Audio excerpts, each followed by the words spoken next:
How's it going, Yankee fans? Welcome back to Fireside Yankees with your boys, Alex and Ryan. So today we're talking about a young catcher, 24 years old, Austin Wells. Now, a lot of you guys saw some really exciting offensive promise with Wells to finish the 2023 regular season in what was otherwise a very disappointing year. There were a couple of small positives. I do think Wells was one of them over the last 15 days of the season. He was amazing. He had a ridiculous kind of successful stretch there where he had 4 homers and 8 or 9 RBIs, and ultimately you saw the upside of a player that is a lefty slugger. He can hit some home runs. He's got some good plate discipline. He's been a solid player pretty much every step of the way. He's been like an average offensive player, and if he could just maintain that at the MLB level, you're looking at a pretty solid piece for the Yankees, because a lot of the pitchers came out and said, you know, Wells looked good behind the dish. When things were going astray or I wanted to go to a different pitch, he would stay to the game plan, commit to the strategy, attacking certain hitters a certain way, and it worked. You know, he kept them kind of, I guess, disciplined in a way. So,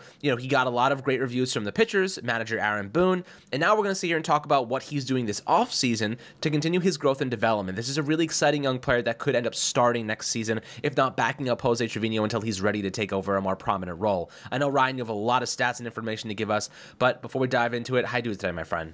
I'm doing great. You know, looking at what the Yankees have going on with Austin Wells, it's hard not to be excited. You know, we've talked about the importance of balance, right? And having a team, you know, that does a lot of things very well. Aaron Judge has talked about this, you know, especially with their struggles against right-handed pitching. And this is something where Austin Wells helps a lot. Now, looking at Austin Wells' WRC plus just straight up, you might look at it and say, hey, that's a 97 WRC plus. Like, it's not bad at all. Like, especially for a catcher, that's pretty solid. But it's certainly not blow you away. But then when you look at the underlying metrics, a 367 expected weighted on base average. Now, expected weighted on base average takes into account quality of contact, strikeouts, walks, all of that stuff, and it tries to estimate what your production should have been. That's well above average. If you just look at just grading his quality of contact, which you would look at xwOBA on contact, it's 440, which is well above average.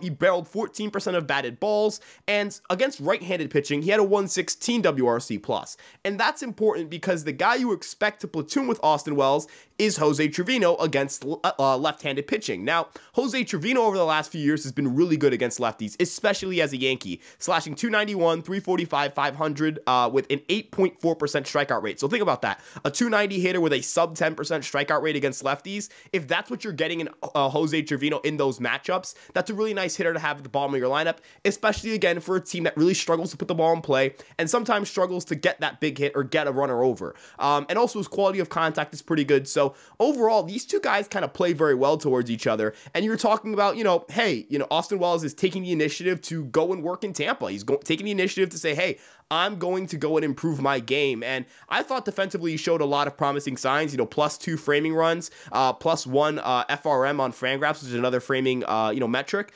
But some of the things I'd like him to work on come with blocking and then just getting a little bit better with pop time and, you know, throwing guys out. I think his arm is pretty good. I think the skills are there. It's just a matter of refinement and fine tuning. And there are a lot of players on this team that I feel that way about, right? And I think that's going to push the Yankees player development really to their brink in the sense of, you know, these are critical guys to your core, especially in a win now window. And considering how urgent, you know, Aaron Judge seems to be about wanting to win, seeing how Garrett Cole's come out and talked about things they need to work on, it kind of tells you, these are the two leaders on this team, right? Garrett Cole has kind of become that player coach for the pitching staff. He's kind of assumed the role of the leader, right? We see him talking to Luke Weaver. We know how close he was with Clark Schmidt. He's always talking grips. He's always just trying to be that leader in the clubhouse.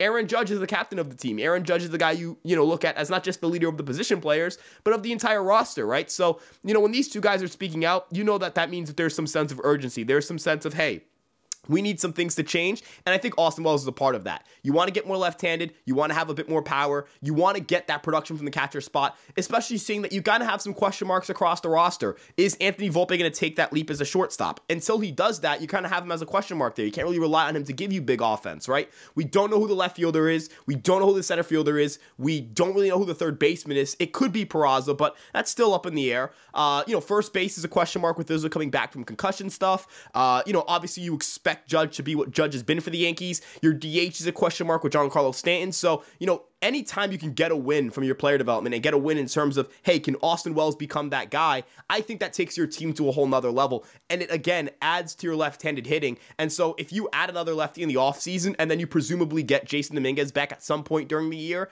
now you have 3 lefties, right? You know, and if they're quality left-handed hitters, that changes the look of this lineup. Alex, when's the last time the Yankees have had 3 quality everyday players that were left-handed in their starting lineup? I can't really remember. I don't remember.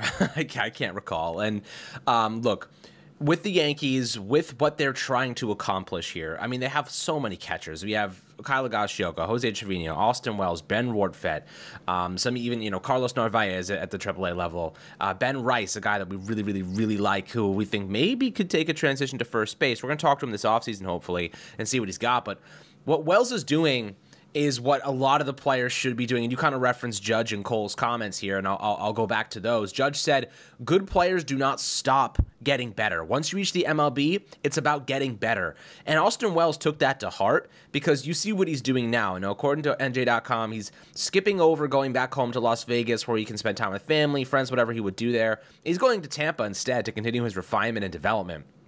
That is exactly what you want to see from a young talent like Austin Wells, who has a lot to prove and a lot of upside here. You know, like you mentioned, there's a lot of defensive stuff he can still continue to improve with, and then obviously his batting. You know, he's a very disciplined batter. He's a guy that has so much upside that we haven't really even tapped into. We've seen flashes of it, but we haven't seen it at a much larger sample size. Look, like Jose Trevino's never going to be a great or even good offensive piece for you. Austin Wells could be a good offensive piece every single day, give you some home runs. You know, like, he could be like the left, you know, remember like Gary Sanchez early on, you know, he was that righty slugger. Imagine if he maintained that level of power, maintained that level of efficiency, but then you have that on the left side of the batter's box. So you actually get it. You're getting a lefty guy who could take advantage of the short right porch. He's going to profile perfectly in Yankee Stadium. He's a good dude, and I think that kind of stands out to me a lot, Ryan. Like the variable of like Austin Wells is just a good guy to have in the locker room. He is fun. He's exciting. He's got the mustache. He's, you know, full of good energy. He's young. He's bringing that kind of youth spark. He comes from winning baseball teams, right? How important is it, Ryan, to have guys that are coming from teams that win championships at the minor league level and guys that just know and are used to winning games? The Yankees had one of the best records in the month of September. They just literally were so bad before they couldn't even fathom the fact of making a postseason. It was too little too late. But Austin Wells played a nice little part of the last 2 weeks of the season where he was hitting above 300 with a 35%, 36, 37% on base rate, like a 1.176 OPS, something like that, maybe like a 500 slugging rate. The guy was really good, like really good. So, you know, how do you maintain that consistency? And I think what it really goes into, what goes into the consistency aspect of it, is his mentality. Austin Wells is a confident dude. He trusts the rhythm. He trusts the process. And what I liked about what he said regarding the MLB, he said, you come to realize that it's the same exact game. You're just playing with guys that have been there for 10 years, been there for 15 years, been there for a long time. Of course, the talent elevation is certainly there. But I think he's kind of getting over the jitters. And I think over the last 2 weeks of the regular season, you know, had 2 weeks where he struggled, and the last 2 weeks he was really solid. I think he started to get comfortable with the fact that he was capable of performing there. Like it wasn't too much for him. And I think that was a really good sign of progress. So Ryan, I'll ask you this: with all the catchers that we have right now, how do you think this unit unfolds? Because in my personal opinion, I think the Yankees should try to leverage some of them via trade. I think Higashioka, 1 year left of arbitration. Maybe you try to trade him. Ben Rortvedt, good defensive lefty catcher. You know, obviously built a lot of good chemistry with Garrett Cole, but I think Garrett Cole's fine with Trevino. Maybe you try to trade Ben Rortvedt. How are you going about this catcher position right now where the Yankees can actually get some value? Because there's no way you're carrying 4 catchers. You need 2 catchers. Maybe you leave Ben Rortvedt in AAA. I want to hear your thoughts on that. Yeah, no, so it's definitely going to be interesting to see how they navigate that, right? You know, especially the way that, like, Higashioka was asked some questions towards the end. It kind of suggests that I think he's aware of the fact that this was his last year with the Yankees.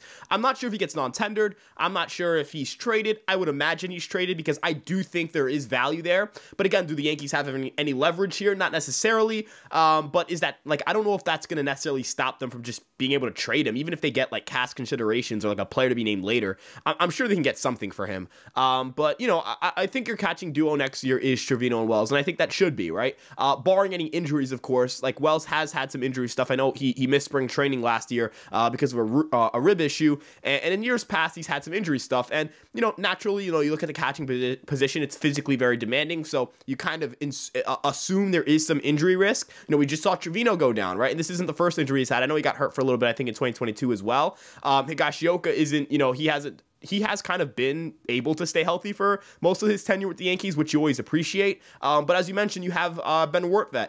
I imagine he really liked Carlos Narvaez, especially considering, you know, in the absence of Wells and in the WBC, in the absence of Kyle Higashioka, you know, you had Carlos Narvaez catch a lot of your guys early on in that spring. And, you know, he's very familiar with the Yankees' young pitching staff, so I imagine that he's a factor in that. But you also mentioned, you know, Austin Wells, like the value of the fact that he's won a lot in the minor league levels, and not only that, but he's done it with a lot of guys that are currently on the major league roster, right? Last year, not this year, but in 2022, the Somerset Patriots won the Eastern League Championship. On that team was a guy like Jason Dominguez, who isn't going to be on the team opening the year, but he will be on the team, you know, at some point during the season, you imagine. Everson Pereira was inactive during that series, but he was part of that team and a big reason why they even were in that place to begin with. You know, Anthony Volpe was a big part of that team as well. Even though he didn't finish the year there, he got promoted to AAA. So, you know, those are three guys who are currently on the team right now that you imagine can play a role at some point down the road. You know, if Will Warren comes up, Will Warren is going to be a guy that, you know, was part of that championship run.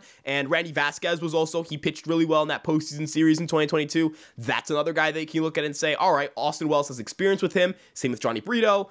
So, you know, overall, like, I'm actually very happy with the fact that Austin Wells is going to be a part of this team, because I think he has enough familiarity with guys that are going to be really important for this team going forward, right? We look at Johnny Brito as like, hey, can this guy be a really good reliever or maybe figure it out again as a starter, right? Like, if over the offseason Brito puts in the work and he finds that comfort of like, hey, I got to make sure I'm ready to go in the first inning. Maybe that's better prep work. Maybe that's, you know, just a conditioning thing. Who knows? I'm not suggesting he's not fit. I'm suggesting just like, you know, maybe it's a matter of he's not ready on first pitch, right? Sometimes it's just a mental gap. Sometimes it's maybe more of a physical gap. Who knows?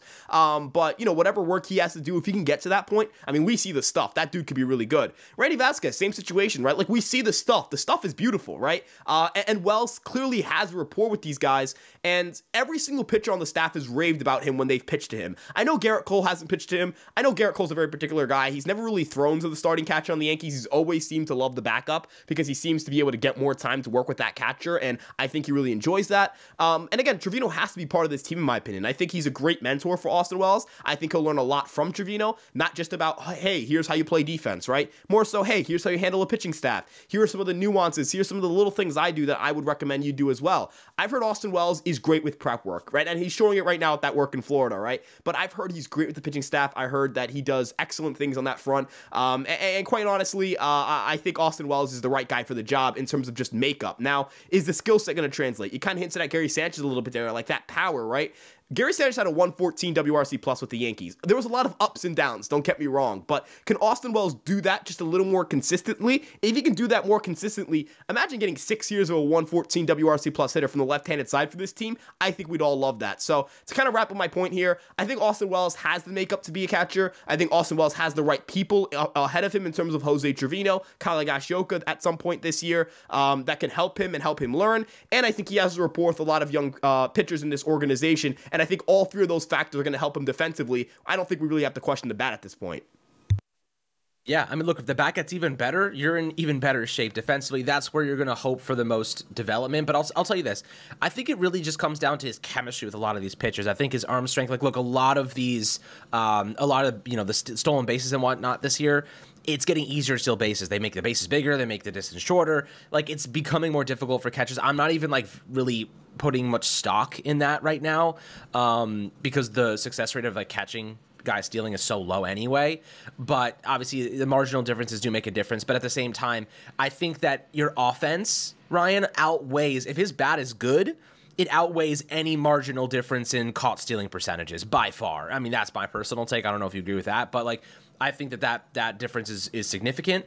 But when you're looking at, you know, pass balls, framing, catcher framing runs. Like, these are where you're going to see the value come from. Trevino is such a good mentor for a guy like Wells. That's kind of where I say to myself right now, I think Trevino does start the year as the primary catcher, but as Wells learns from him, as Wells gets better, I wouldn't be surprised if they started to split that evenly. You know, you have an even split there. Maybe you're seeing Wells get more opportunities against right-handed pitchers. I mean, like, in a perfect world, Wells wins this job outright because you want him against the majority of right-handed pitchers. So I'm definitely intrigued by what this team can do to get him to be the best version of himself. I think it's going to take a little time, but I think we've seen the flashes already. Just like Jason Dominguez, we've seen what he's capable of, and he deserves to be on this team. He deserves to be the primary backup, if not starting at some point, over Jose Trevino, even though I love Trevi, and I think that he's a great player and a great guy, and I hope that he bounces back from the wrist tear and has a really great season in 2024, as always. But guys, I'd love to hear your perspectives below on Austin Wells, what you're thinking about him, if you think he could be the starter in 2024. I certainly do. He's obviously a guy with so much upside, a really good clubhouse kind of personality and a character. So these are the type of guys we want on this team. As always, my friends, make sure to like and subscribe, and we'll catch you guys on the next Fireside Yankees episode.